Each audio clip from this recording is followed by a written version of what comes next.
Walker. Dros ben yr amddiffyn, Coslet sy'n nôl, mae'n lletwydd, rwan. O'i amgylch e'n trio dwy'n y bêl. Coslet. Am y tro. Yn lleddfu'r pwysau, nôl at Walker.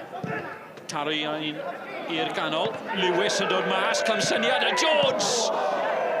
Ond cwpa nôl ar y linell. Falle gallai Matthew Jones di gwneud tipyn yn well. O ystyried y lle na ochr i Cooper.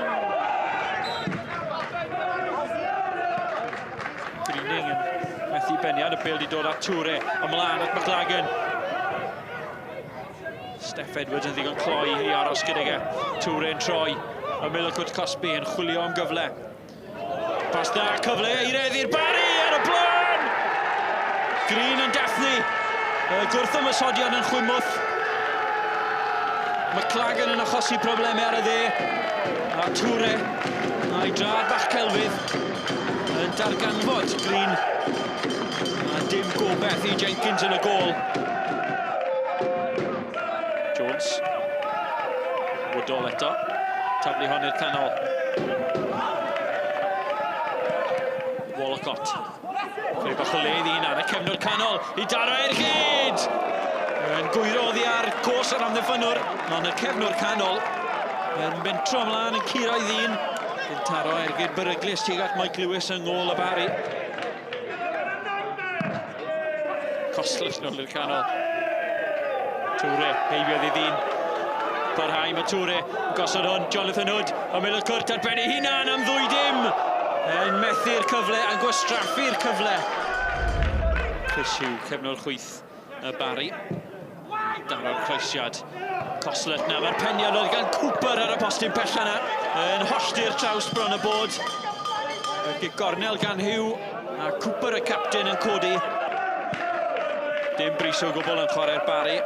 Mae rhywun yn tybio, petasyn nhw'n lle gosod i drod ar ysbardyn. Mae'n y gôl arall yn fan hyn, dyma Hugh. Pêl beryglis i'r canol, Toure yn troi ac yn tanio. A sgorydd ein tebyg yn eiliadau o'r gêm o ffos diwetha yn erbyn y derwyddon. A bron iddo fe wneud yr un peth yn erbyn Aberystwyth i gipio'r triffwynt fan hyn. Cooper. Cottrell yn troi, heibio un. Rhwng y llall, parhau mae Cottrell. Yr eilydd! Y crymanu'n arall. Fodfeddi, heibio'r postyn. A'r Barri gwastraffu cyfle arall.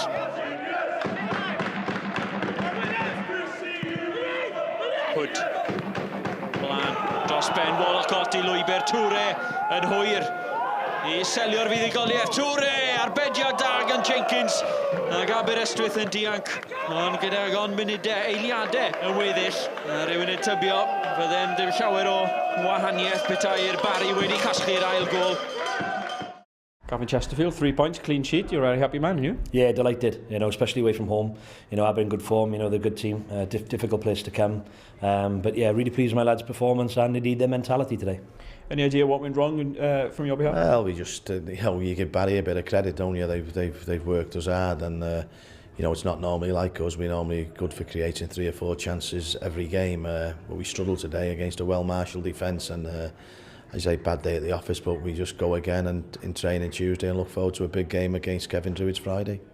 Yeah, that inconsistent form, maybe the winning one, losing one, drawing one. Is that tough in the dressing room to get the momentum? Well, it is a bit, but you know, it's happening all through the league. You know, every team, every club there, apart from TNS, winning one, drawing one, losing one. So we've just got to keep positive, keep believing what we can do, and hopefully we get a big 3 points on Friday.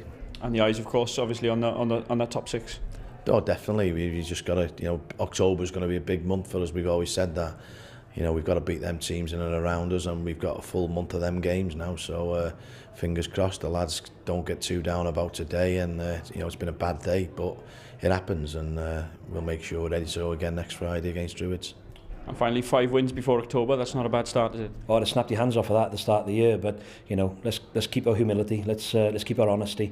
You know, look forward now to another tough game next week against Newtown, and see what it brings. People are making you favourites for games now all the time, aren't they? No, I hope not. I look at it, I think that, look, as a squad of people, as a group of men, we've improved this year. But look, it's still early days, and let's look forward to the next game and see where we go.